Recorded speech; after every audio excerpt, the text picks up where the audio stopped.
Hello, everyone, and welcome back to Adventures Through the Mind.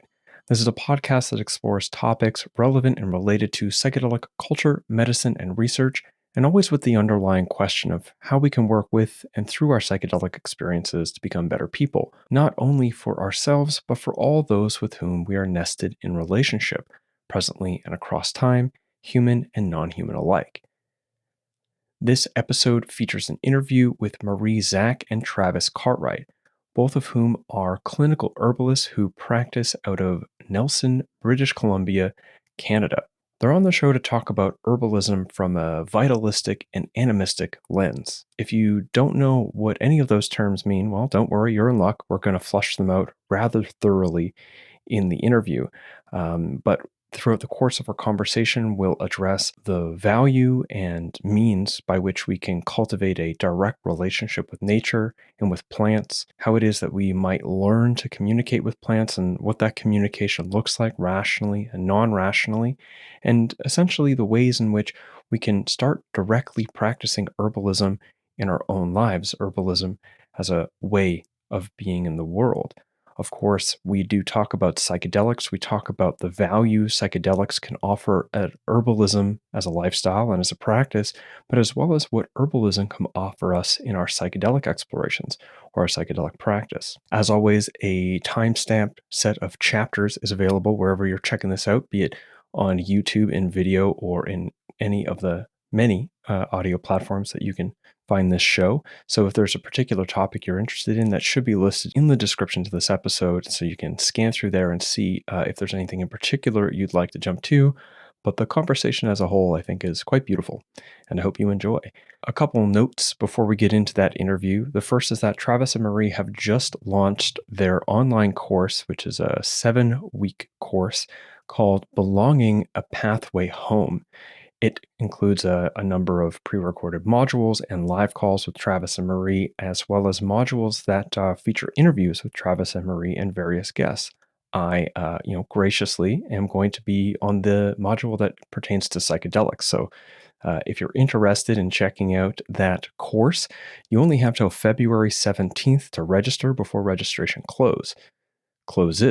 Pardon me. You can head to jameswjesso.com/belonging to check it out. And if you use the promo code Jesso, that's Jesso, my last name, you'll get 15% off your admission to the course. We'll talk a little bit more about that course at the very end of this interview. So if you're not so certain just yet, and fair enough, if you've never heard of Travis and Marie at this point, you can wait until then to make your decision, and I'll mention it again in the outro as well.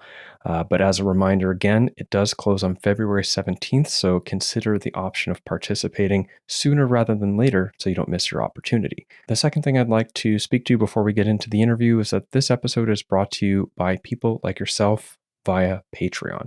Without the voluntary financial contribution of my patrons on Patreon, I would not be able to commit myself to the production of this podcast, the various work that goes into it, as well as the larger body of work that I produce, which presently is a new book that I'm working on. I would not be able to do that without my patrons on Patreon, so I thank you very much. As an added thanks, some patrons will have their names listed here on the screen on YouTube, including people who left one-time significant PayPal donations, and they'll be listed in the description to this episode. That's all for the intro here. I hope you enjoy my interview with Marie Zak and Travis Cartwright here on episode 184 of Adventures Through the Mind. Marie Zak and Travis Cartwright, welcome to Adventures Through the Mind. Thanks, James. Yeah, thank you. Welcome. Excited to have you on the show here today to talk about a topic that, in some respect, informs so much of my perspective in the world, or at least partially, and my history of getting into plants, psychedelic medicine, but is not so frequently, perhaps maybe only once or twice ever explicitly spoken about on the show, which is herbalism. I mean, generally. So why don't you start us off with an outline of what herbalism is and I guess what it isn't? Yeah, that's a really big question. First of all, I think it's worth mentioning that all people throughout all of time have practiced some form of herbalism. It's not until relatively recently that pharmaceutical medications and other types of medical interventions have even existed. So I think it's worth acknowledging that. And so with that said, herbalism in essence is anyone who works with herbs within a healing context. So it can be the person that's using cinnamon within their kitchen, making a beautiful tea or adding it to a dish. But it can also be someone that's working within a clinical setting, that's working with someone undergoing cancer therapy, for example. So it can be really anything that is within the context of people working with herbs, right? And then, of course, herbalism has been practiced throughout the world. So there's many different traditions and frameworks in which people work within to understand their herbs and also understand people. And to answer what it isn't, I mean, we have a specific way that we like to work with herbs, but something that I would say herbs are not is that they're not interchangeable with pharmaceuticals. And sometimes people like to kind of try and just find like the green pill, the opposite, and they're not the same thing. So while there can be similar chemistry and they might have similar actions in the body, and sometimes there can be some similarities there, they really are different. And we see them as a living medicine. We see plants as sentient beings that have more than just their chemistry to them. So so basically they are not an exact exchange. And I think that's important to name. So seeing plants as living beings refers to something else I'm going to ask you about in a moment.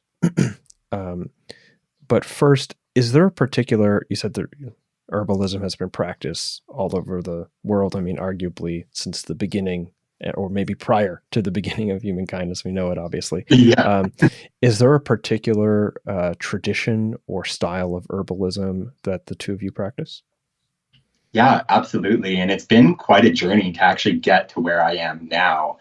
I think it's worth kind of mentioning where I came from and then how I got here. And so I started with herbalism pretty early in my life, in my later teens, having direct experience with plants themselves, having no one to really guide me through that process. There was a lot of stumbling around, coming across certain books, and really building this tapestry that's really forming my understanding of herbalism.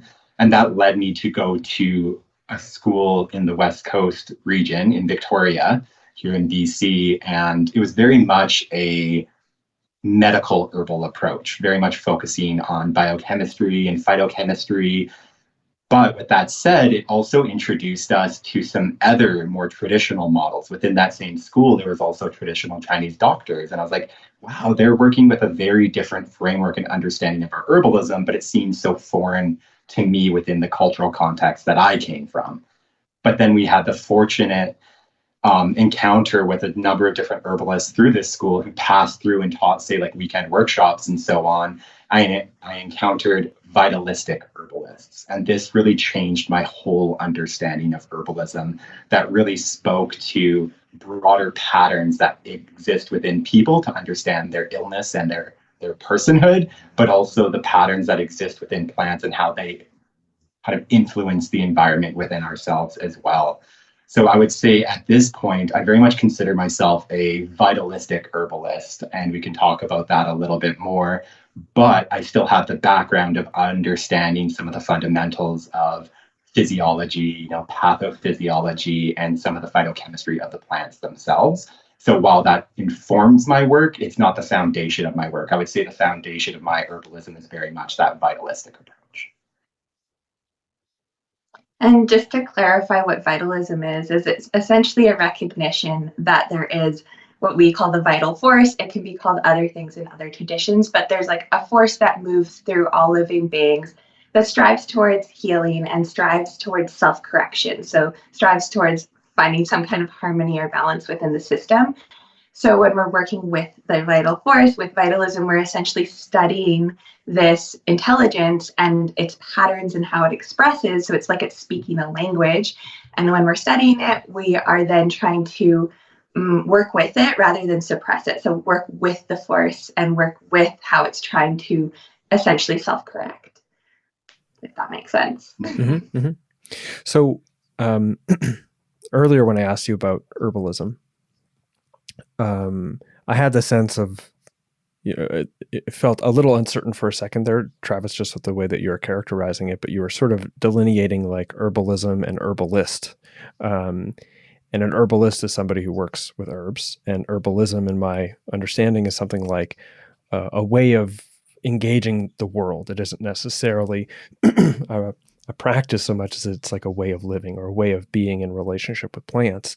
And to be an herbalist is to express that in your relationship with plants in your life. Does that sound about right? Did I get that? I believe so. I think you actually really summarized that quite well. Absolutely. And that's been something I've been trying to articulate myself.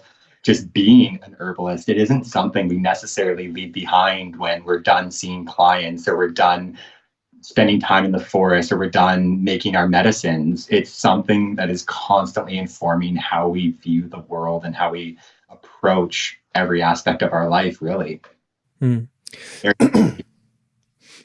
So with that, when you mentioned an herbalist, somebody being an herbalist could be as simple as choosing to add cinnamon to your coffee. And I feel like there's a far jump between that and somebody who is, like a clinical herbalist and practicing medicine. I'm curious, I guess, given also the discussion of like herbalism isn't like the plant iteration of pharmaceuticals or something, I'm wondering how yourselves as clinical herbalists, if I've got that term correct, how you perceive the body and like the living person that you're treating, such that you're able to like intelligibly understand what herbs might be appropriate or helpful for which conditions for those people. Mm-hmm. So when we go back to the vital force, and as I was saying, it's always expressing. And so we're actually just noticing what cues essentially the body is expressing. So we look at things like, we do look at pulses and tongues, which are, traditional ways of reading the body. But we're also looking at essentially like, how is a pattern showing up and moving? So we like to use the example of a cough, where there are many different types of coughs. And there can be coughs that are dry and there's not really any mucus production, and there's just kind of this raspiness and it's really painful. And then we can have our really wet cough, right? We can have our cough that's like there's a lot of mucus production and so on. And so this is two different ways that the vital force is expressing itself. So we would actually study that pattern, notice how it's showing up, and choose herbs in accordance. We don't just take a list of every herb that is quote unquote good for lungs. We actually look at, okay, this is a dry condition or a wet condition in the lungs, and that will help us to choose our remedies. So we're actually like observing the body and the cues that the body is expressing, and that is what is helping us. And then we are also studying the herbs and the patterns that the herb is expressing. So some herbs are actually like moist. When you, for example, drink marshmallow, it has like a demulcent, slippery quality. So that would be great for a dry cough, for example. So we're essentially studying these patterns, and these are all different expressions of the vital force that we're describing. Yeah, and this is really differentiated from another type of herbalism that I early on understood, of this like herbal replacement for your, say, antibiotic remedy, which antibiotics can be very useful in a lot of cases, and also our antimicrobial, antibacterial, antiviral type herbal remedies are really valuable, but it doesn't speak to the terrain of the body and the environmental conditions that maybe gave rise to the infection itself, but also doesn't really speak to adjusting the terrain or the environment to then support the vital force's attempt to get rid of that infection itself.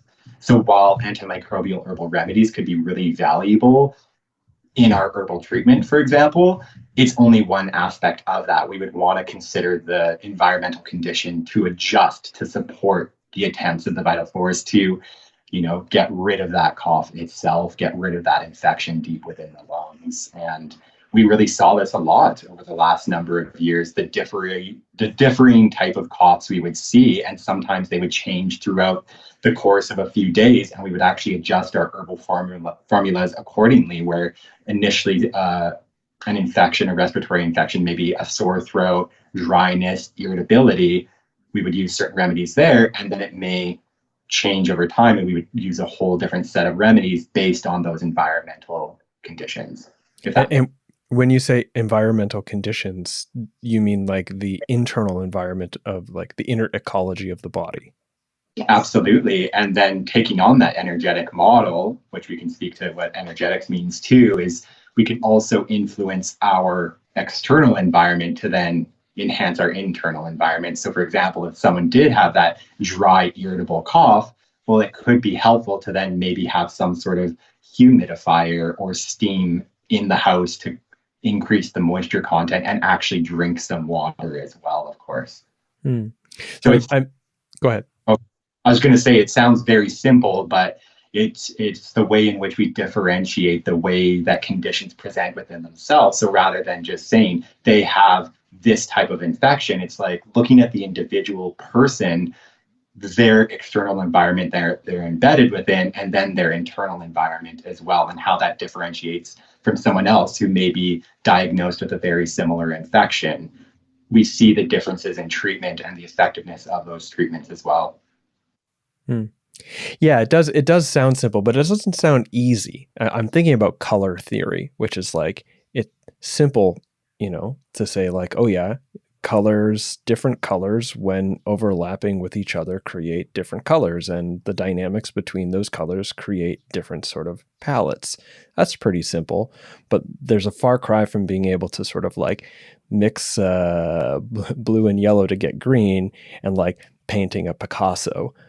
So I think I assume the color theory is like an adequate like comparison, because it sounds like it's like, oh, I've got the yellow of this dry cough. If I want to get back to the green of a healthy body, I need to add the blue of this moist herb or something. Am I catching this, or? Yeah, I think you understand the essence of what we're saying. Absolutely. It is a fine dance, and that's one of the elements of our herbal practice, is really understanding those subtle cues within the body to really follow what the vital force is striving to do, which in our belief is understanding that it's moving towards more harmony or balance within the body.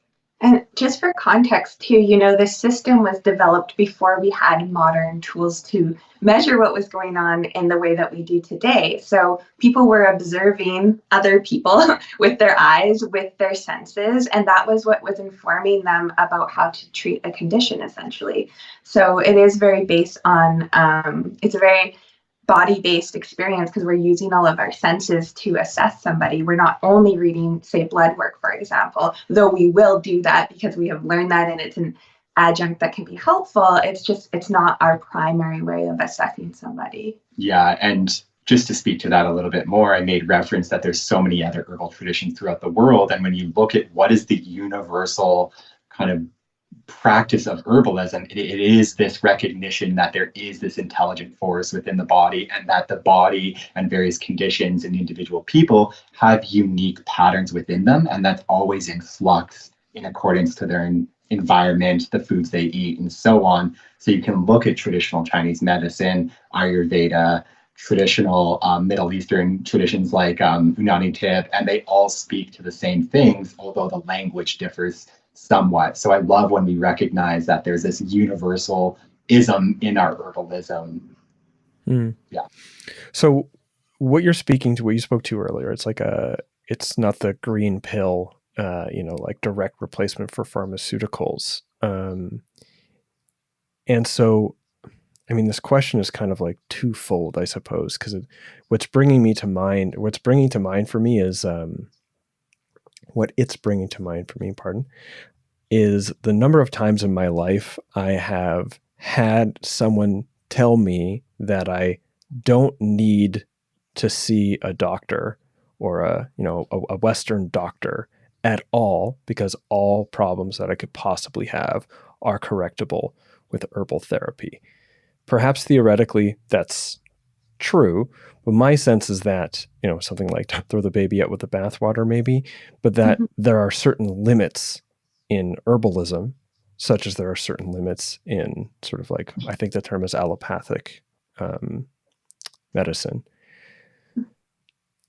Do you see that the same way? Like, do you recognize the limitations of where herbalism is? Like, where where and how do you find like the recognition of your limits with respect to like when it's time to refer out to a physician or a psychiatrist or so on? Yeah, that's a great question. I mean, we often work alongside physicians, psychiatrists, etc., because it's such a different model. Like it's kind of like walking two different paths, and then sometimes they get weaved together. So of course there's times like in emergency medicine, we are going to send somebody to emerge. We're not going to try and like put yarrow on on like a really serious bleed or something like that and just say that somebody's good enough. So in emergency medicine, and then also in just like really serious like chronic health conditions, oftentimes allopathic medicine is really helpful. And ultimately we want people to get better, and so we do our best to support people in the direction of whatever makes sense. As in terms of when we refer out, it just is so unique to the individual. There's not like one hard fast rule. It's kind of depending on the situation, who they've already seen, what's showing up, right? But yeah. I think that's a lot of how we work. Absolutely. I would consider ourselves more of these complementary or integrative practitioners, where we really value working alongside other health models and practitioners.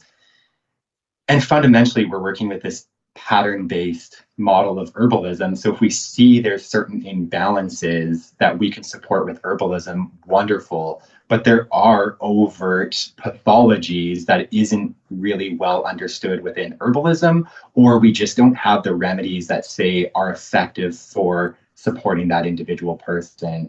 I would say cancer is another very example there, where I do find that in some cases, chemotherapy and radiation is absolutely important and can be very valuable for a lot of people going through the process of recovering and treating cancer. With that said, there's also herbal medicine that can enhance the effectiveness of that therapy and then support the numerous systems and the body systems and the organs within that person, so they have optimal health, at least going into that, and then we can come in and support them afterwards as well. So while there are herbs that are anti-carcinogenic, for example, that doesn't mean that they have quite the effectiveness that we require to have the results that are well known through the inquiry into, say, chemotherapies and so on. There's some really well understood therapies that you know that they are going to be almost perfect in their effectiveness. I don't want to spend too much more time talking specifically about your practice. I want to ask you a little bit more about the sort of like your philosophy of herbalism as herbalists. But I do have one more question at least pertaining to this, which is,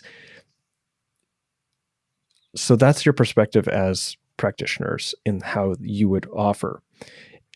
What would be your suggestion for people who are patients, and like what they should look for when they would say, I think I should look for an herbalist, or I think I should look for a physician because this herbalism thing isn't working for me. Yeah. I mean, again, it's so unique to the individual where we would say that. There are things though that simply aren't addressed sometimes in allopathic medicine. You know, for example, like a lot of chronic digestive issues, there's not a lot of medicine often that's available. So herbs are really great actually with digestion. So that would be an area I would say herbs would often thrive above allopathic medicine. But in terms of when somebody should look, I would also say when they're looking for a deeper relationship to the medicine. So they want to be more engaged. They want to be, they want it to be more than just taking a pill and then going on with their day, but they want to be maybe more actively engaged with the healing process and getting to know the plants around them as part of the healing. That can be a huge piece of mental health and just finding our place in the world. And that can be very medicinal in and of itself.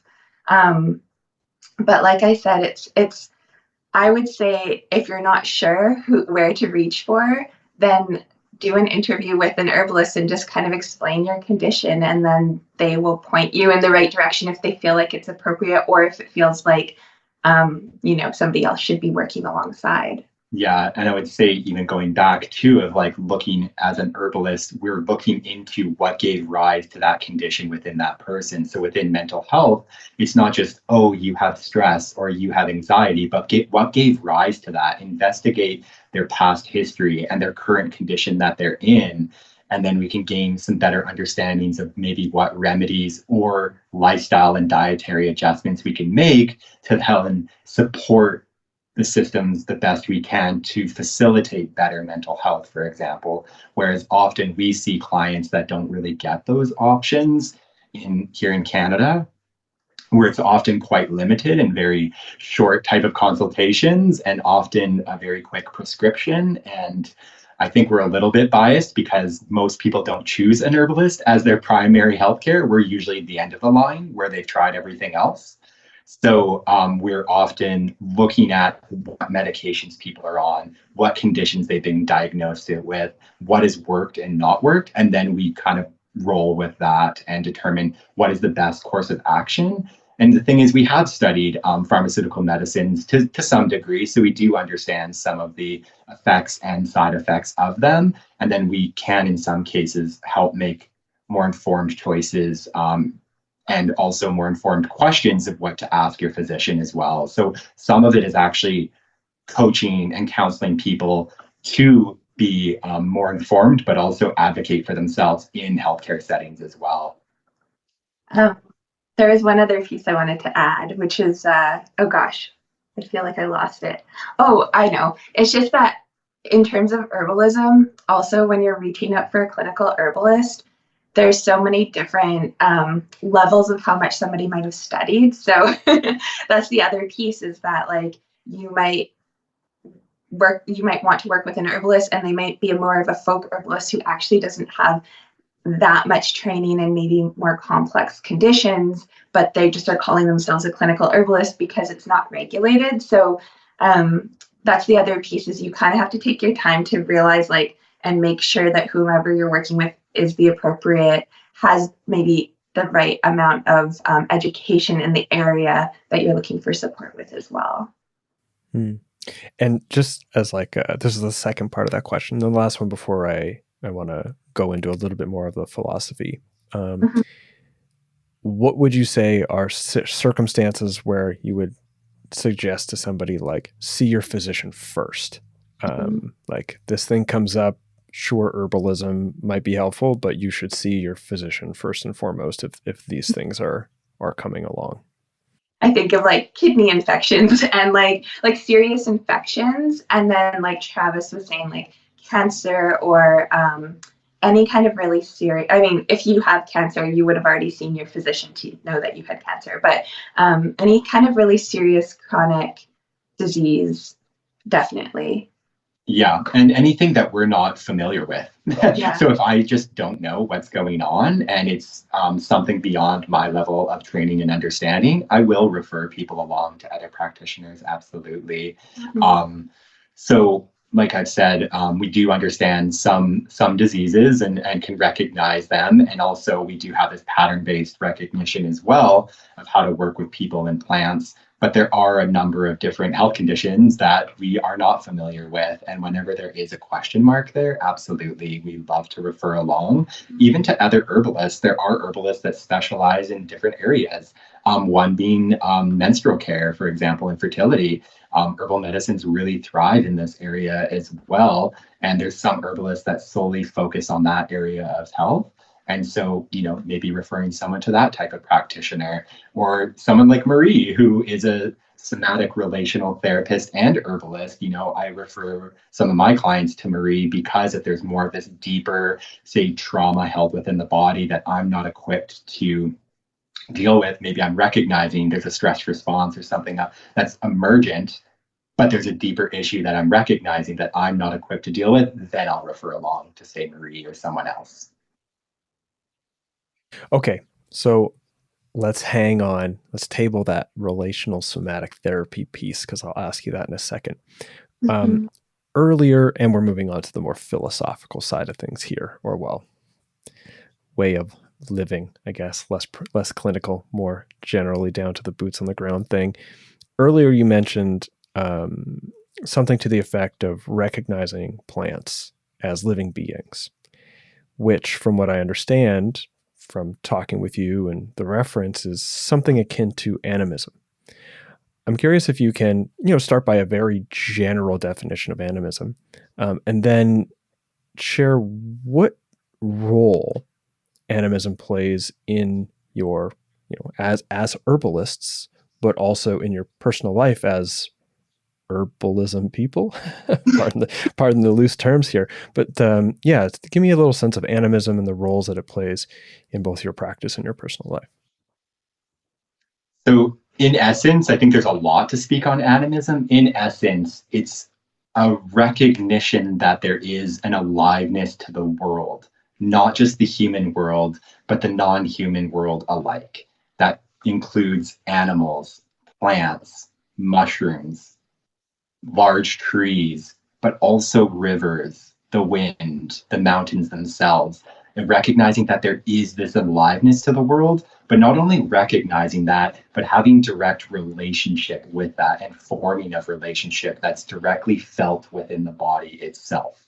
So we can hash that out a little bit more, but in essence, that's the way I understand it. And that's also, again, going back to these traditional models of healing, such as herbalism throughout the world, this is also the default reality that all humans have existed within since pretty much the beginning of time until relative recent history, where there was this understanding that there was this aliveness to the world and people acted accordingly to that as well. And we can see a lot of our rituals and traditions and ceremonies that really are built around that understanding as well. And you can see that in our herbalism too, which I really believe vitalism and animism are very, very similar. They're sister kind of belief systems, but it's hard for me to even call animism a belief system because from my perspective, it's just the way things are.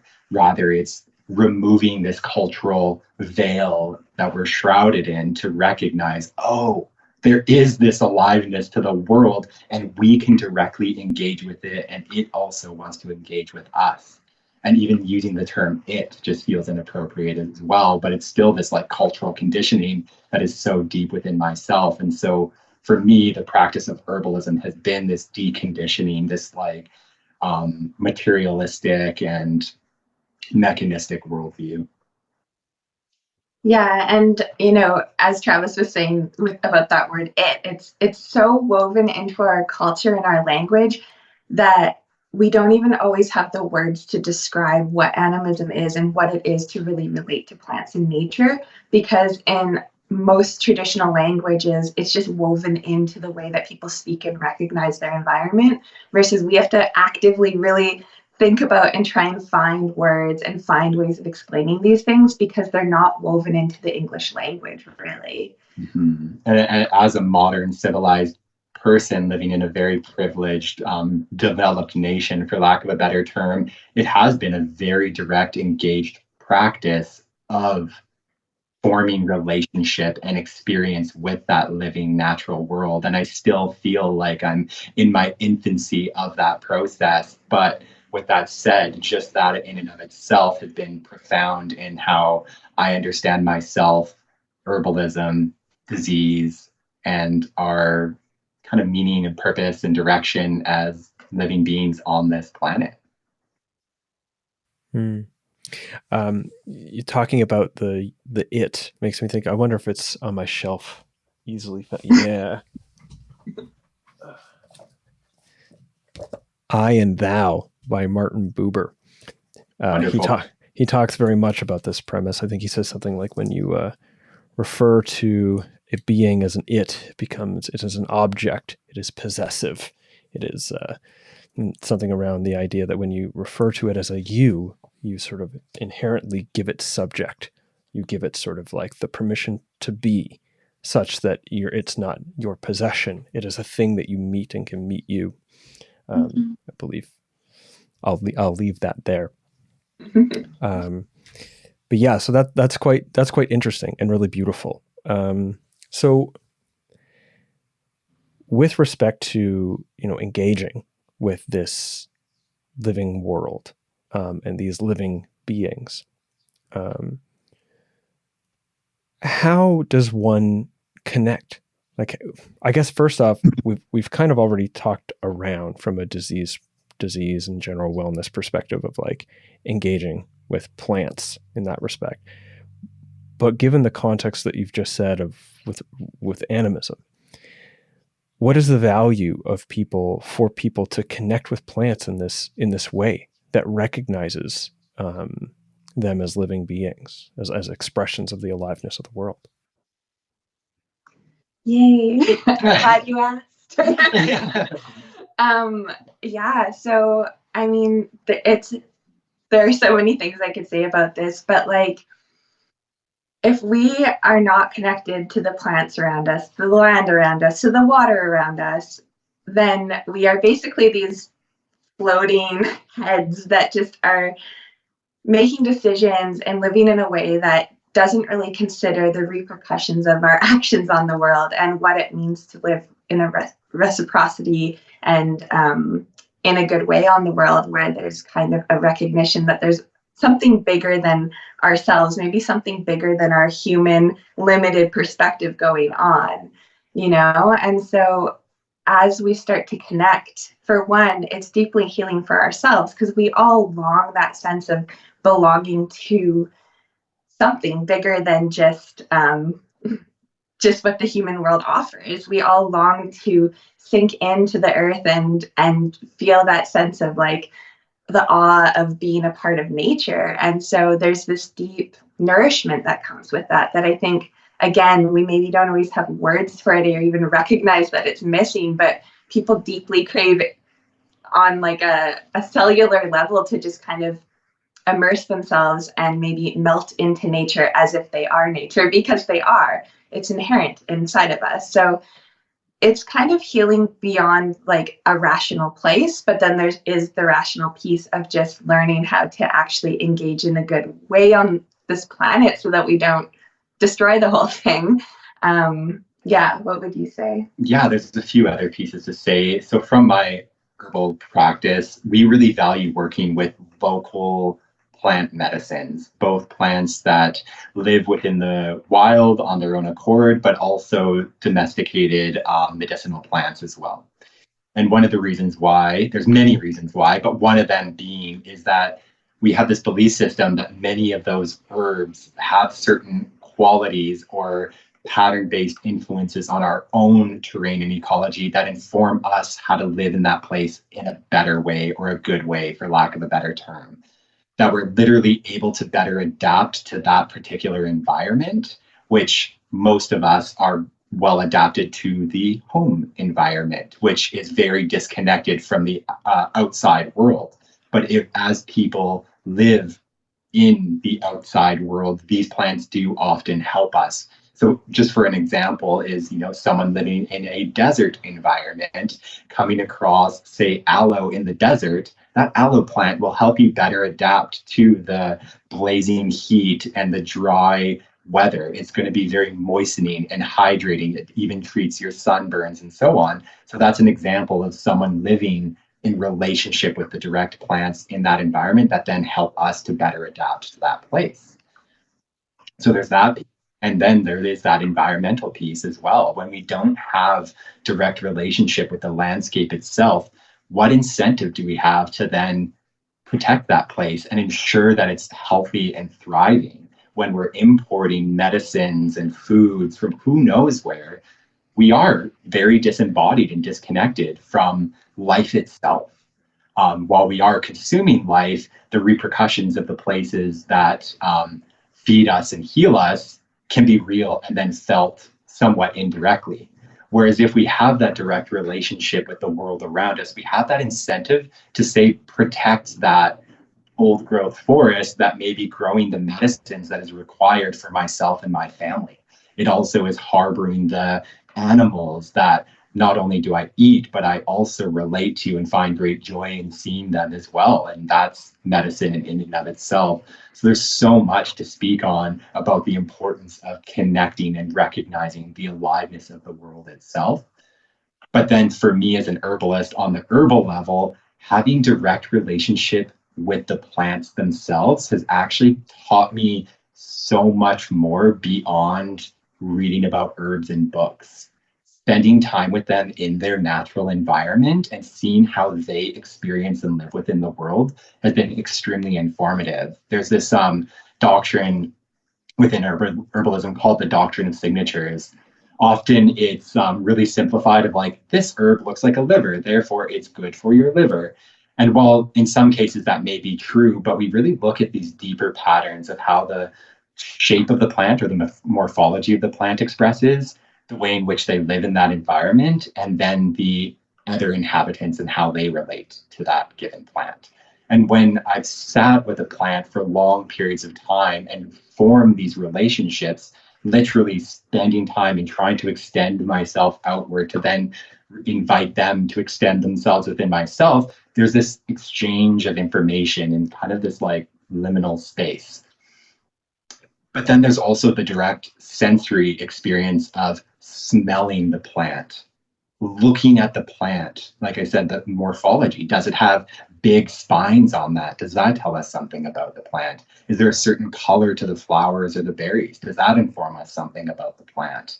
How big are the flowers? How expressive are they? Is it really spindly? Is it really large and broad? What are the shapes of the roots? And these all speak to like these broad patterns that are expressing within that plant that might actually inform us a little bit about how that plant would express within us. I'll give a brief example. There's this plant here in the Kootenays in BC. It's called Devil's Club. Really beautiful plant. The botanical name is Oplopanix horridus, for anyone who wants to look up that plant. Beautiful, covered in spines, big, broad leaves that look like a maple leaf, covered in spines as well. And then it's got these really bright red berries. And it grows within a habitat, it inhabits an area often that's dark, cold, damp. There can be stagnant water, flowing water, and that informed me more about that plant. This plant is often one of our great protective plants, like emotionally protective, but for lack of a better term, energetically or spiritually protective as well. This is how a lot of cultures have understood this plant, but also the way in which it lives and survives and thrives in its environment can inform us a bit more too. Because it's in this stagnant, wet, dank kind of environment, it has to produce a lot of antimicrobial compounds within it to survive all of the fungal attacks, for example. Well, guess what it does within our body? It's a really powerful antimicrobial and antifungal type remedy. So there's just a couple qualities there that is letting us know a little bit more. It's also a really warm, stimulating, aromatic remedy that increases vitality within ourselves and warmth within ourselves, which speaks to its ability to counteract the environmental place in which it lives as well. So that's an example of just like going to a place, recognizing these plants as living beings, and then seeing how they communicate through the way in which they just live and express as their bodies express. So you gave a pretty good kind of like outline there of, connecting with a plant. And you also, I think, Marie, you had mentioned something about it. There's a non-rational aspect to this and a rational aspect to it. And, Travis, you gave a great rational explanation after stating something that was kind of non-rational. I extend myself to the plant and it extends itself to me. Can you give me a little bit more of a sense of because I understand one of the terms that you use is communicating with the plant. Can you give me a little bit more on like what it is to be in communication with the plant and things that might arise in the experience of communicating with a plant that aren't so maybe rationally explained, such as I notice it's like this in this environment and thus so on and so forth. Can you give me a sense of that? Yeah, I think of cedar. So when I was in school, I was in a very chaotic environment. I lived with a lot of other young people and I often felt overstimulated. So I would go on these walks to these cedar trees and I would just sit under the cedar tree. I would bring my homework, whatever, and I would just hang out there for hours. And then I started to develop this relationship where I would put my hands on the trees and I would just feel my nervous system just like whoosh, come down. I would feel myself down regulate. I would feel my thoughts get clear. And I had even started to have like downloads. So I would like have kind of things come through that they were my thoughts. They were my voice in my head, but they were like thoughts I wouldn't have had I not been essentially connecting with, tuning into the energy of that tree, the intelligence of that tree. And so that became one of my main practices of practicing herbalism, really, where I was visiting the same tree every day and witnessing it change my nervous system as I attuned to it. It said essentially it was a co-attunement where it was teaching my nervous system how to be solid like a cedar tree, how to hold space, how to be calm, centered, all these things that the humans around me, because we're all like 20, were not providing. And I didn't have, I knew in my being that I needed that. And I sought it out from another living being that was not a human. Instead, it was a tree. And so does that kind of answer your question? Yeah, I think it does. I think it does, but does it? I mean, it definitely is a great answer. I guess maybe I'll add in another question. And I think maybe that'll help me orient what my actual question was. One of the things I've heard you speak to is around what's called like heart-centered communication. And I also understand that that a lot of your work is founded on this like wisdom or intelligence of the body. And Marie, you have this history with relational somatic therapy. Maybe you can share a little bit about this, what heart-centered communication is, how it relates to, the wisdom of the body or what have you in our relationship with plants. Because I anticipate if you just went and sat under that cedar tree, you might have felt more calm. But what you described there had a lot more to do with how you were showing up and what you were opening yourself up to than it was just by default being next to the tree. So yeah, maybe that will help me orient a better sense of my own question. Mm-hmm. Yeah. So if we pull back and look at, as humans, a lot of the time we experience ourselves in our minds and in our rational mind. However, there is a lot going on a body level that is beyond the conscious mind. I can't remember what percent, but it's like 95% of our mind is unconscious or whatever it is, right? And so there is a lot of exchange that happens when we are simply existing in other aspects of ourselves that may be beyond rationality. And so when we talk about heart-centered consciousness, we are literally talking about bringing down the mind, not needing to analyze, not needing to know every detail, not asking, why am I talking to this tree? Am I crazy? Is the tree talking to me? Like not needing to understand every detail, but just slowing down and noticing what are the cues of the body. How do I feel when I'm relating to this tree? What shifts on a body level? What emotions change? How does my nervous system respond? And so on and so forth. And that gives us a deeper read and a deeper exchange than simply what I can rationally understand. And we do this with humans. Like, I rationally know a lot of things about Travis, but I also know him on a body level. I know him how my nervous system feels in relation to him. I know him how my body responds in a certain way that we often say, like, we don't even understand our own relationship. It's so much deeper than we could cognitively understand. And so when we are relating to plants in this way, it is just trusting that there is an exchange happening on a body level that perhaps we don't have the words, the cognition, the capacity to explain, and it doesn't matter. We can just take it for what it is and enjoy that experience for what it is. And it really helps to heal parts of ourselves that maybe we don't cognitively even realize need to be healed. Does that make sense? Yeah, I think it does. Yeah, I think it does. I'm curious about a term you used earlier called, like, I think downloads. And in this, like not needing to rationally understand what's happening, yet, certain thoughts might come up. How like from what I understand, and correct me if this is incorrect, that what we consume and how we consume it and the context in which that consumption is happening, life context, etc., has an influence on our mind. It has an influence on the thoughts that run through our mind.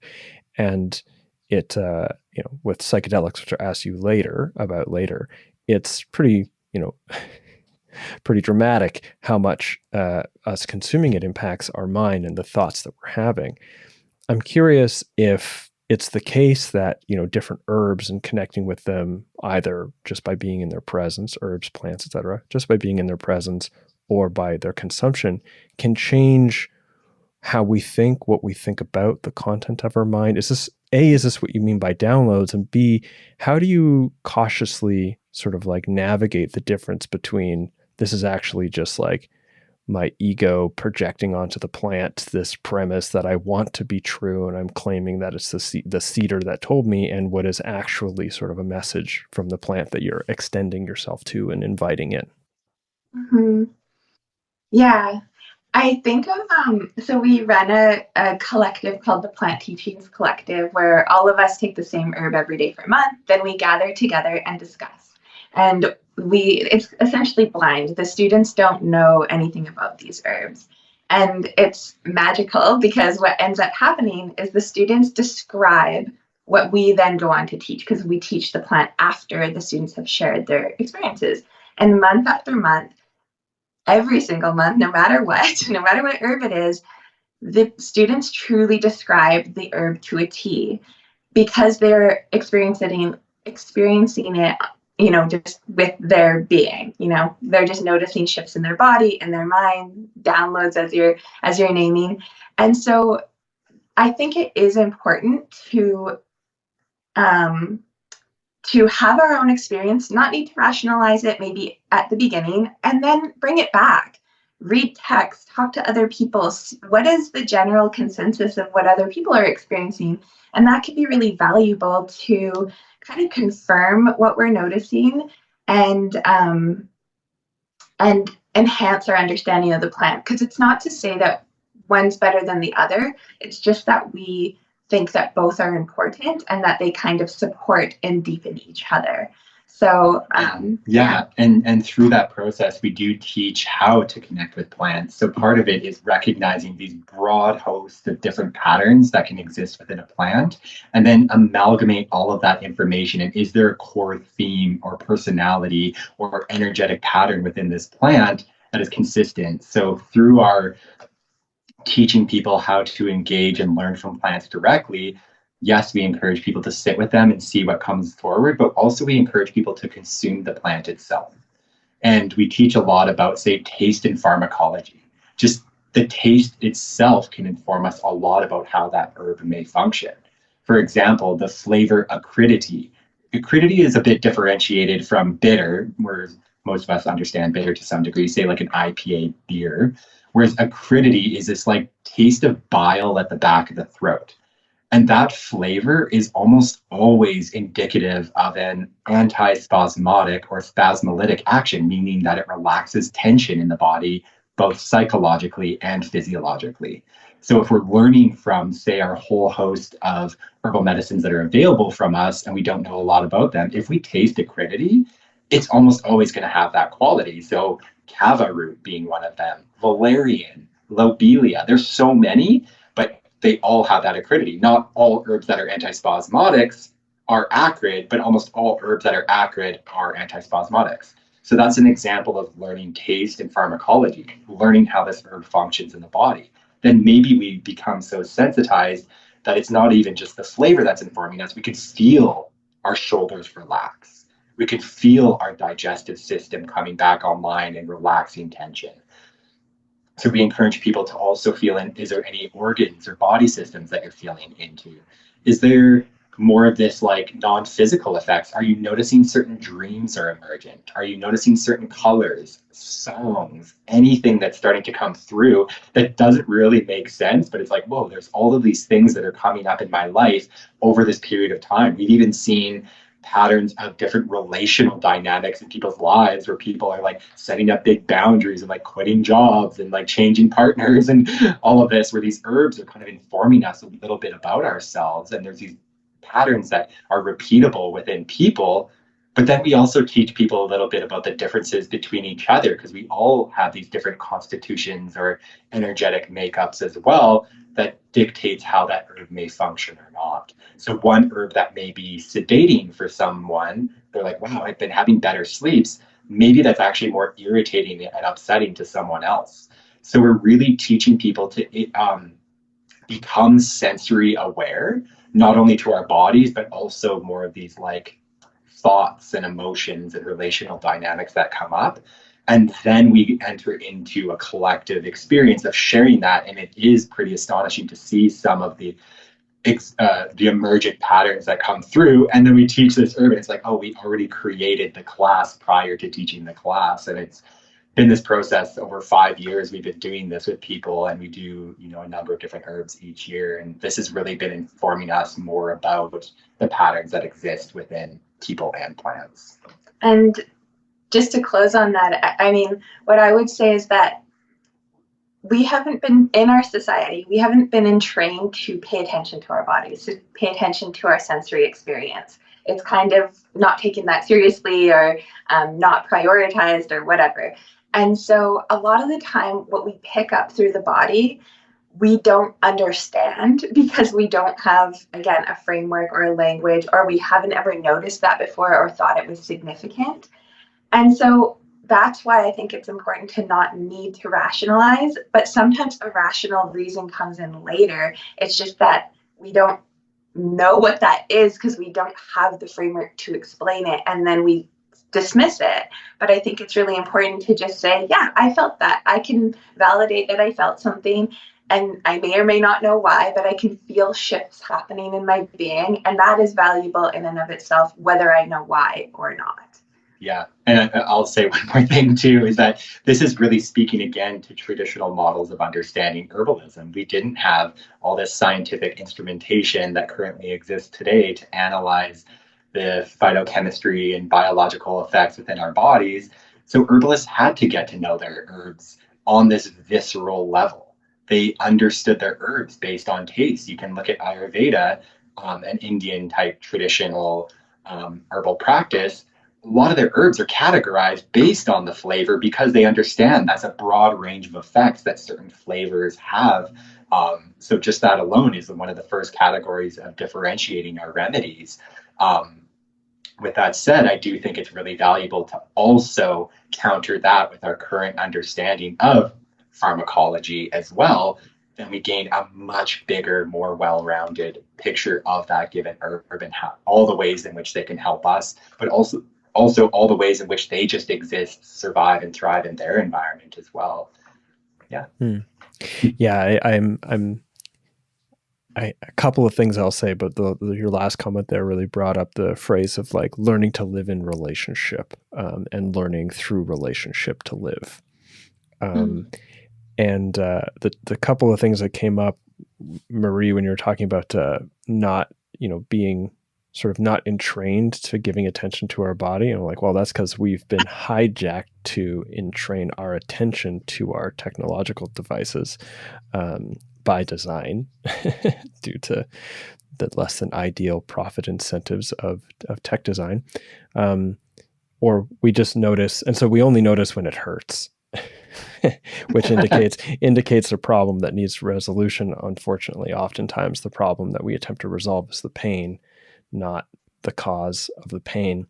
And I think what I hear you speaking to is sort of like a paradigm that's, maybe correct me if I'm wrong, but sort of sees this pain as a message of something that's happening rather than a problem unto itself.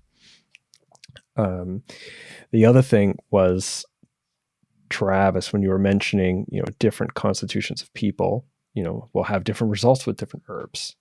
Even if generally an herb will have this particular response in some people, it'll be different. I'm thinking like, yeah, yellow and blue always makes green, but it turns out that I'm more of a, this shade of blue. And so the green isn't really, identifiable or blah, blah, blah, blah, blah. But you mentioned valerian, and every time I've had valerian, I don't sleep, which is the opposite of what it's supposed to do. Every time I have it, it's like the first, I'd say 4 hours of being in bed is like, I might be sleeping, but as far as my conscious awareness is concerned, I'm just perpetually awake. I could be taking little micro naps, but I'm just nonstop awake, unable to get out of bed, but awake, which is disappointing because I was like, ooh, nice. Get a nice to good sleep, but no. Exactly. And you're speaking to energetics. So there's a few ways we understand valerian, but one of them being is it is a warming circulatory stimulant that's not really indicated for someone who has a typically hot, aggravated, really active, we would call it a heat excitation tissue state within their body. I'm hot, aggravated. Sorry. So we would use the principle of opposites. So we would bring in a moistening, cooling, soothing, relaxant remedy. So, skull cap, it's not moistening necessarily, but it's a much more cooling, relaxant type of remedy compared to valerian, which is very warming and heating. Whereas valerian would be really wonderful with someone with poor circulation, maybe a foggy head and mind, maybe just an inability to think clearly. Well, that's going to enhance circulation throughout the body and really enhance that, but also have the sedation as well. So there's a constitutional piece of deciding which herbs to work with which type of people. And that's really the skill set of the herbalist that's honed in over time, is differentiating how certain symptoms or conditions present in people. And it's, again, that pattern-based knowing. And I suppose also a skill set that people can develop over time as they learn, as Marie said, to tune into the body and like listen and learn as a consequence of what happens when I consume this or taste this particular plant or drink this particular tea. Mm-hmm. Yeah. And also just speaking to what you just said about pain as well, is that a lot of people don't even realize they're in pain until it's very severe. They don't realize the little inklings that is their body is letting them know, hey, something's off, something's off. That could be described as pain. I literally have this happen to me frequently where I go to practitioners because I'm like, something feels a bit off in my body. And they're like, wow, yeah, there is this subtle thing. There's, your spine's a little bit out of alignment. I'm surprised you noticed that. I've probably had like 10 people say that to me because I'm just paying attention to my body. And I'm like, oh, that's not normal. I'm going to go get it checked out because I actually listen when my body is letting me know that something feels off. I don't wait until I'm in like severe crippling pain. At least I try not to. So let's move on to what, oftentimes is, at least on the surface, the tagline of the show here, which is around psychedelics. Where do you see psychedelic plants and fungi as fitting into your framework for herbalism? Not necessarily herbalist practice, but you could go there, but herbalism in general.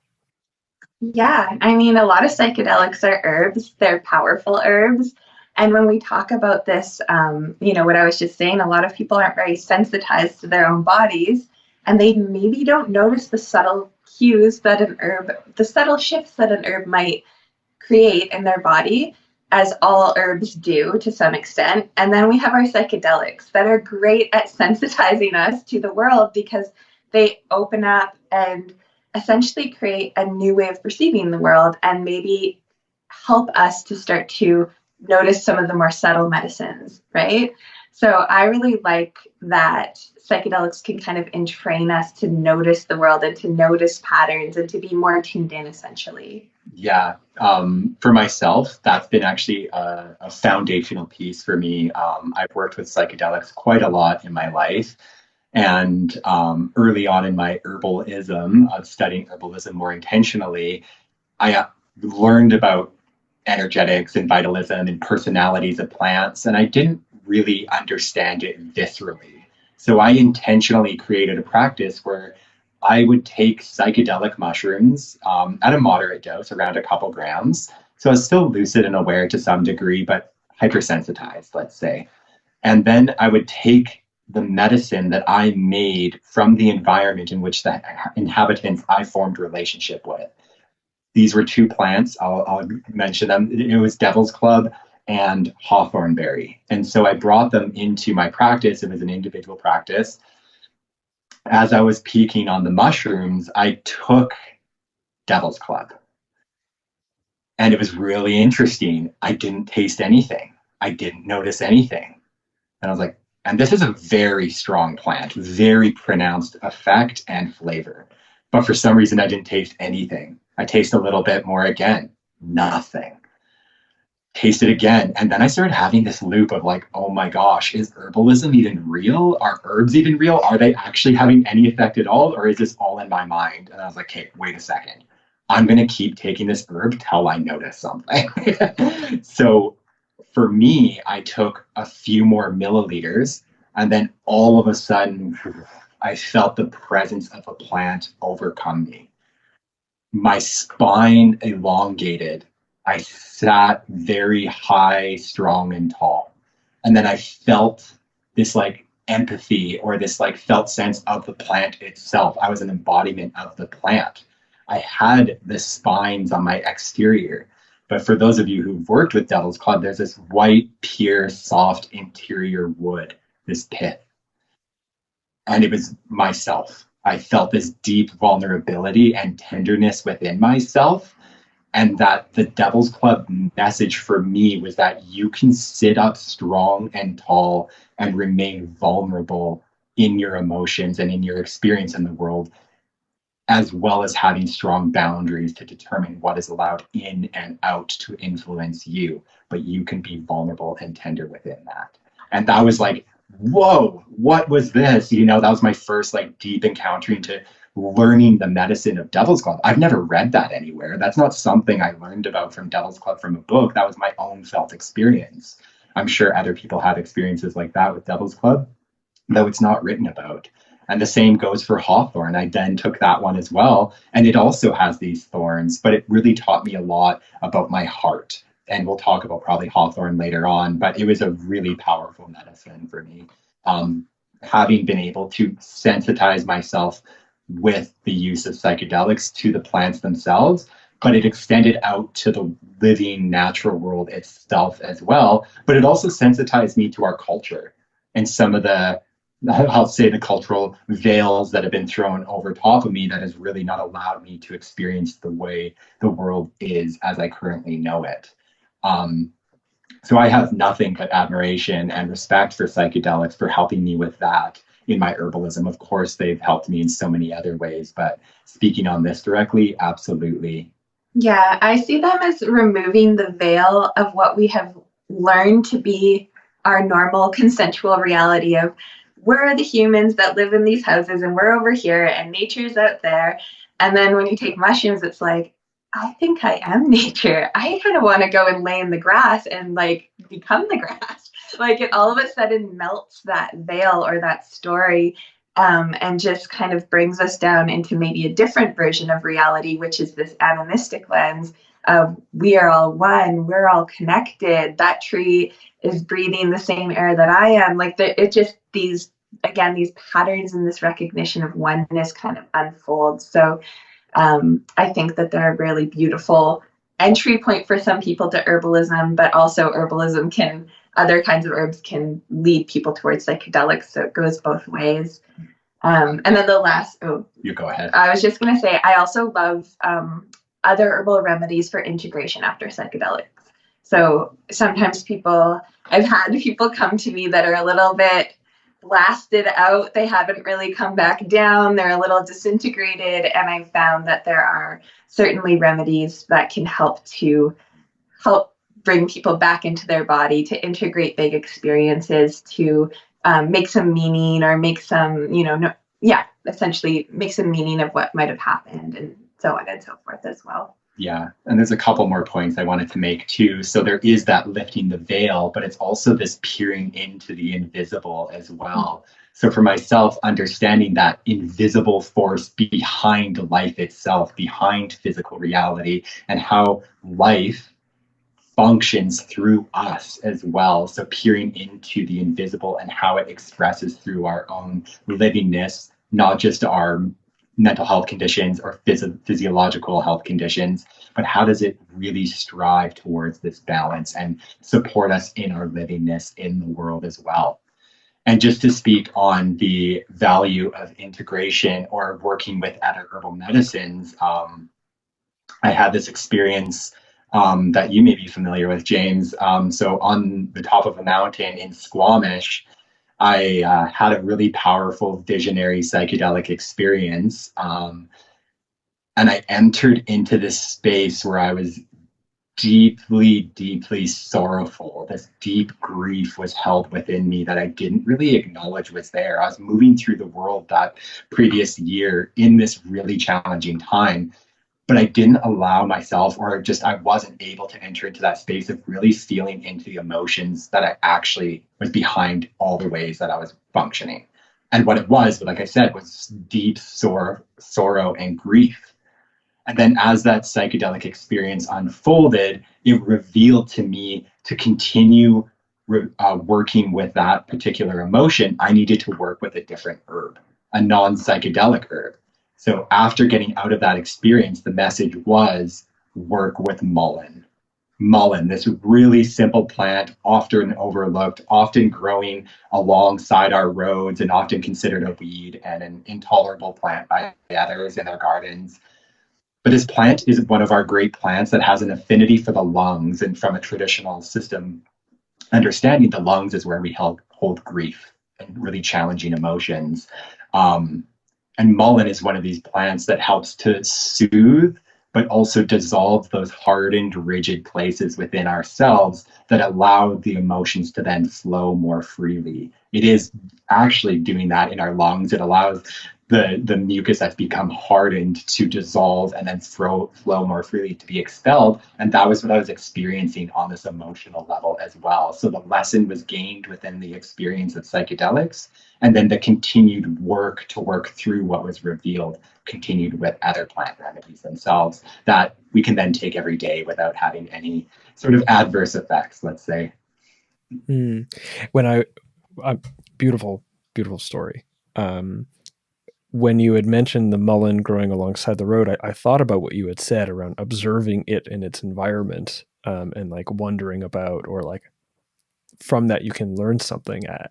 As you were describing that, I thought about like, oh, here's this plant that thrives and can like bring life to areas that are otherwise just compacted by modern life and just like made brittle. I guess asphalt isn't necessarily brittle, it's made to flex, but like I think you see what I'm saying. And like the idea that the mullein could come in alongside these roads so that life can still flourish despite still needing to like conduct yourself in the stress of the roadway or something.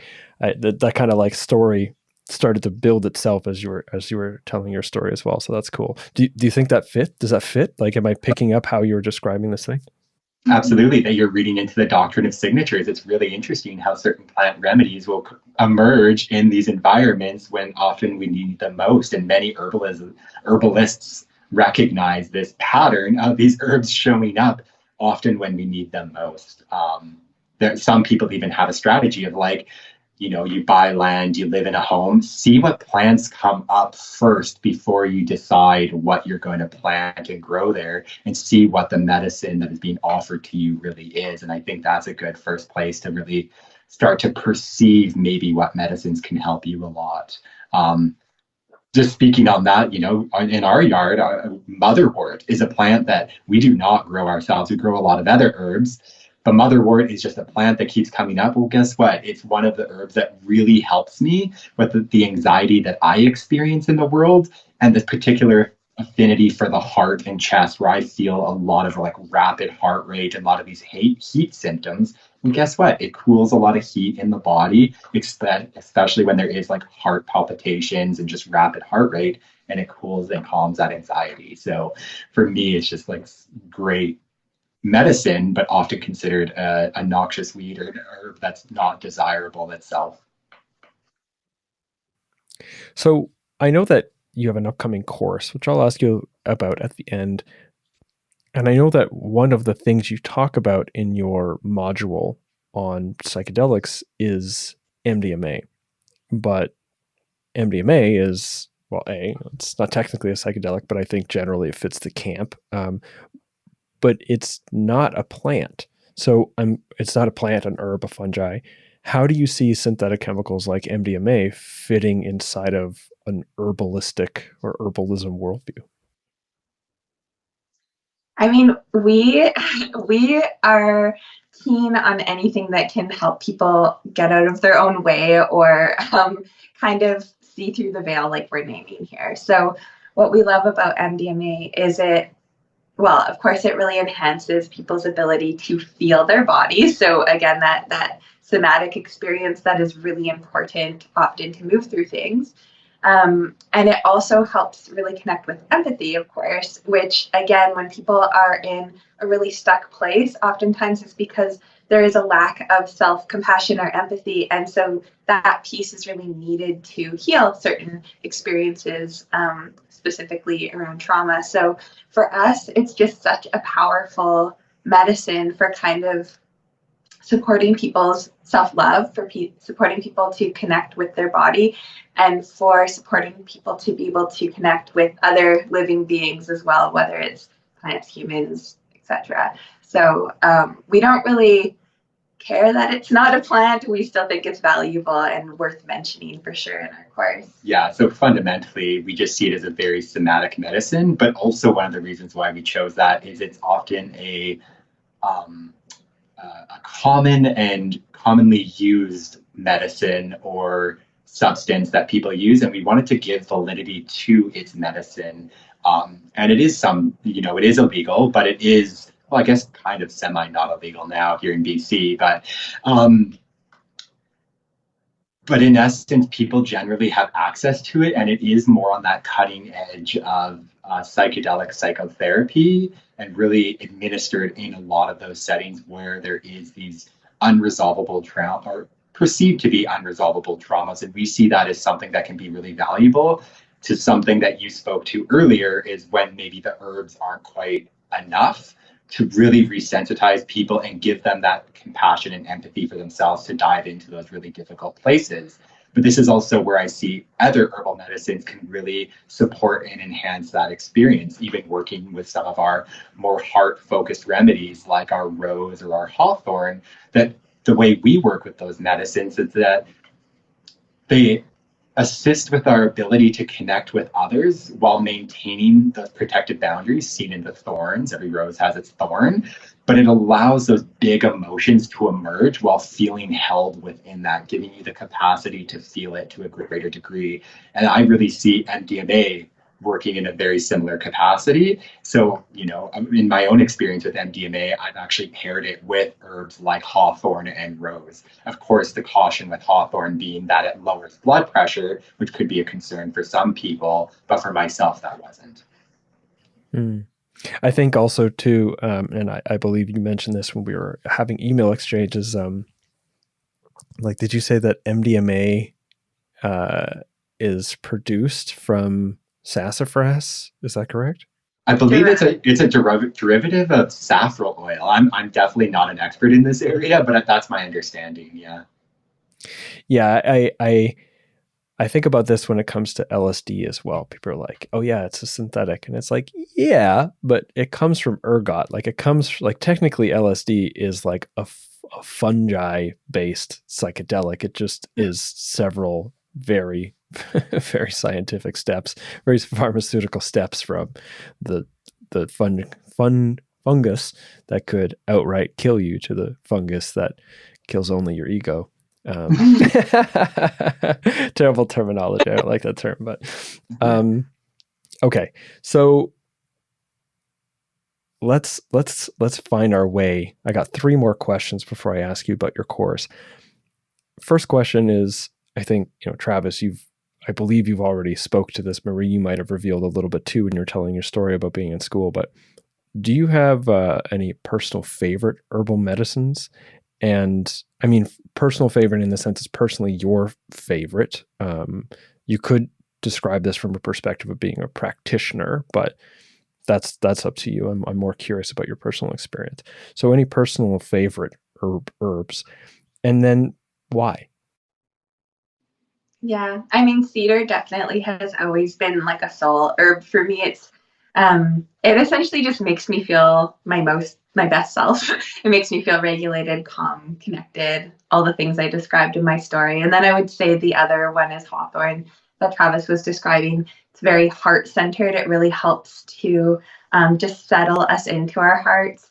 And I'm such a big feeler that I really need support sometimes because my feelings can overwhelm me. And so sometimes taking herbs like hawthorn that essentially help me sit beside my feelings almost can be really helpful where they're not as overwhelming. I can feel them without feeling like I'm drowning.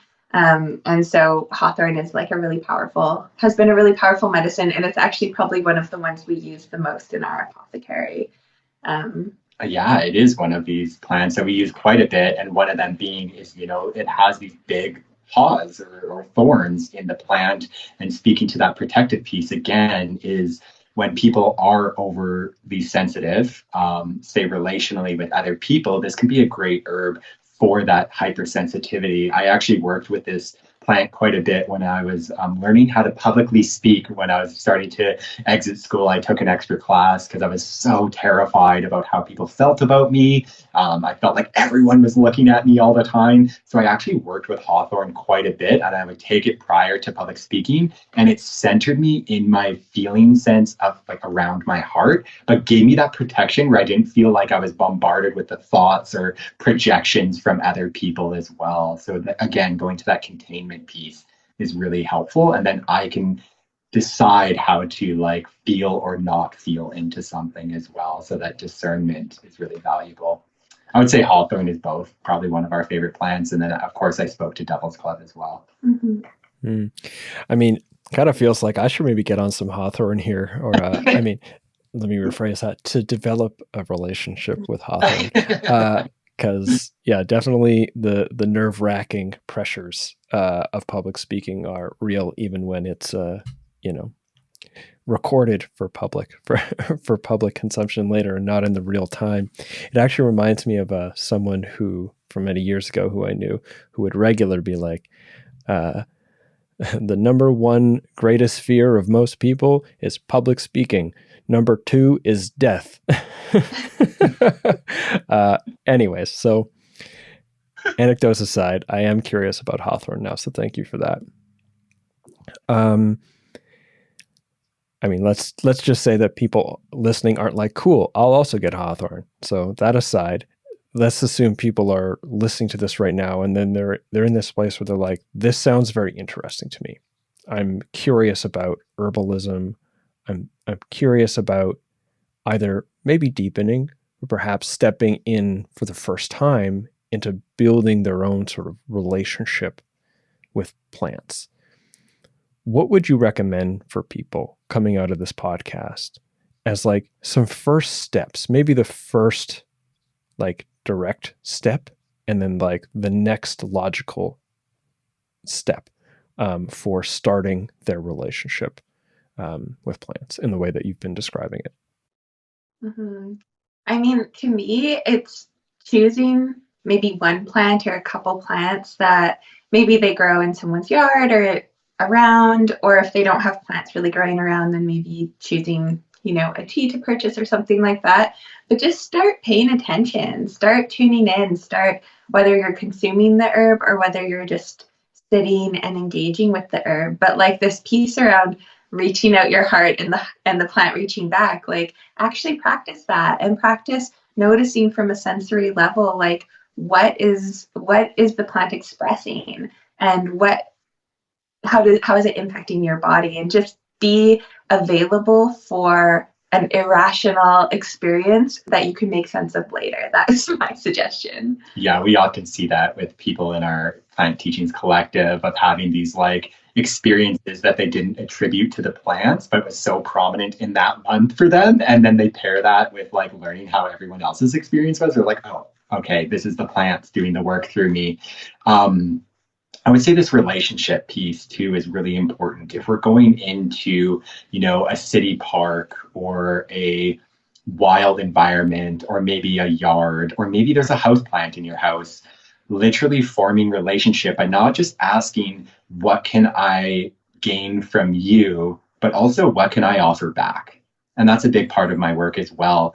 Often when I go to learn from plants, I'm literally, well, first of all, let's just say some people have other ways of giving back. Some people traditionally have used, say, tobacco to offer the plant or various other herbs and items. It never felt quite right to me. I do remember in the past, I did have a lot of crystals in my life and it never felt right. So I actually gave all my crystals back to the plants themselves. So I gave them back to the earth as an offering. But then there was something more meaningful that emerged that was beyond an item or an object.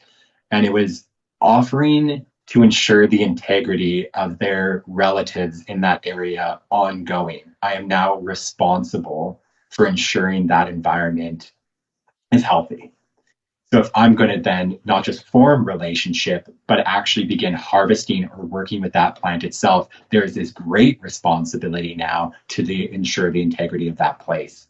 An example being is I've gone fishing a number of times. I fished from this small lake just outside of town. And that was also what I offered these fish. It's like, you are feeding me. Now I am responsible for all of your relatives.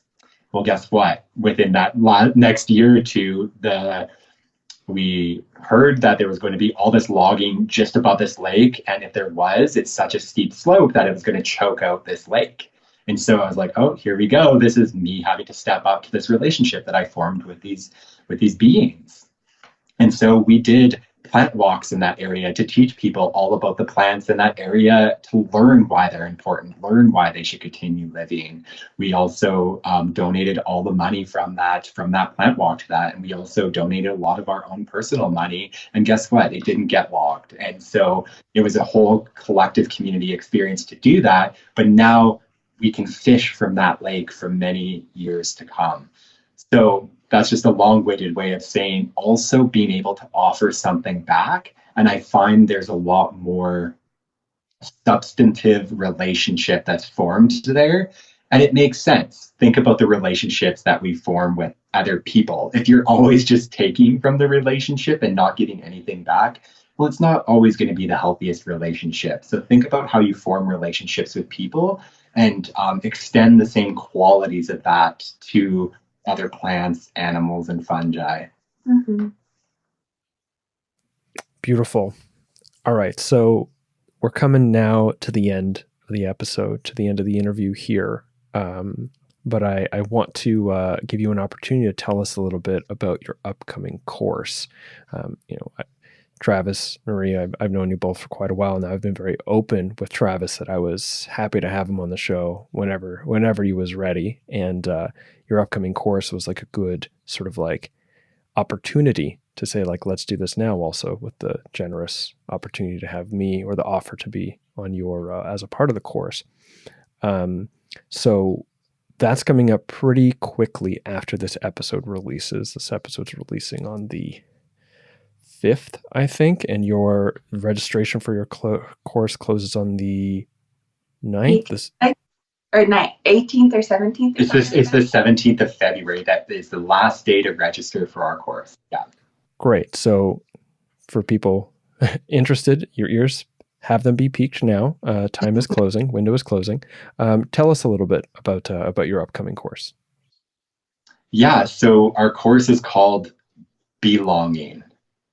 And it's really this pathway to belonging. We're really working with herbal medicines and somatic relational therapy, or just like somatic practices, to bring a sensory awareness and a connection to the self and the living world around us. And we're really providing the framework to better understand how to integrate our herbalism and our understanding of the wisdom of the body. So it's really an amalgamation of our full understanding of the world and how we function as herbalists within the world. So you're really going to enter into our cosmology. And within it, we will be addressing symptoms that arise of when we feel a lack of belonging. So we'll be speaking to people's experience of anxiety, depression, feeling burned out within this culture, and ways to essentially be plugging ourselves back into this living world, into this reciprocal way of being in the world that is so deeply nourishing and can essentially start to address some of these experiences that people are having. Yeah, and some foundational pieces of this course is how do we differentiate people and the experience that they have in the world to then better match our herbal medicines with those particular people. Because from my understanding of herbalism in the past, there was this like list of 30 to 50 herbs that all say they are good for depression or good for anxiety, but they didn't always work with certain people. They would work sometimes where they wouldn't work other times. So we're really trying to give you a framework and understanding of how we determine which remedy would be best suited for what individual, with that intent of forming greater sensory awareness, greater connection, and greater regulation within the body and the nervous system itself. So there are a lot of foundational herbal understandings within that. Yeah. Great. Now, this course isn't necessarily for herbalists, clinical herbalists. This is for anybody who is interested in deepening their relationship with plants with respect to belonging, practicing herbalists, and people who add cinnamon to their coffee included. Is that right? That's right. That's absolutely right. And so we are there to really build people from the ground level up of like understanding the nervous system, understanding the stress response, understanding all of these kind of mental health conditions, for lack of a better term, and also understanding our herbs.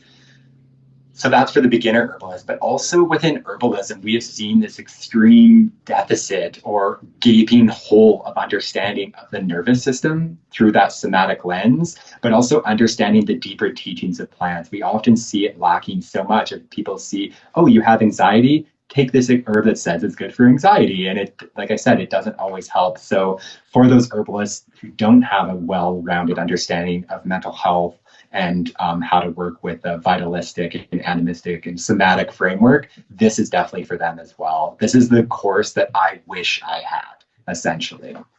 And how this we'll do this quick, just so that because people can look into it afterwards. But how long is this course? I know it's online, and how many weeks? How many modules? It's going to be 7 modules that'll be pre-recorded, and then there'll be live Q&As every week so that you can ask your questions, you can connect with us, and we'll give kind of homework to deepen the pieces that we're talking about and put them into practice in real time. So it's not just cognitive. People will actually be guided to, again, somatically experience what we're teaching. Great. So 7 weeks. Is that right? Seven modules, 7 live calls, 7 weeks.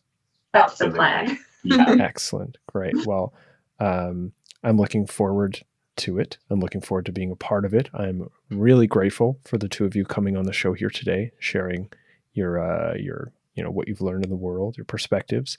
I felt like I got a lot out of it, and I anticipate anyone who tuned in long enough to get to here obviously did as well. It's a long podcast. Sometimes people don't tune in for the whole thing, so that's fine. But yeah, I really appreciate the two of you coming on the show today. Thank you. Thank you very much, James. Really appreciate it. And where do people go? I almost forgot this. Where do people go to learn about the course and to learn more about you or learn more about your clinical practice? Yeah, so everything you can find on altheaherbals.com. Altheae is spelled, listen carefully, Altheaea, and then herbals with an S on the end.com. I'm sure James will share the link somewhere. Totally. Yeah. And if you want to follow our work more directly, also follow us on Instagram. We do post a lot of different herbal related content and somatic therapy related content on there, and also just our worldview and how we function in the world. Awesome. Okay. Well, thanks again. Thank you very much, James. Bye-bye. And cut. Okay, thank you for tuning in to this episode of Adventures Through the Mind.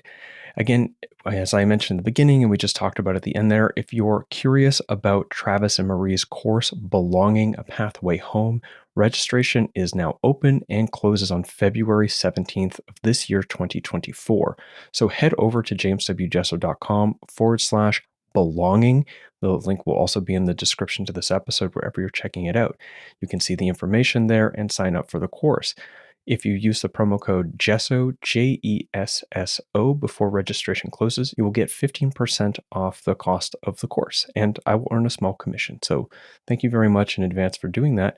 And being that I will be one of the speakers on that course, I look forward to seeing you there if you decide that this course makes sense for you in your life at this time.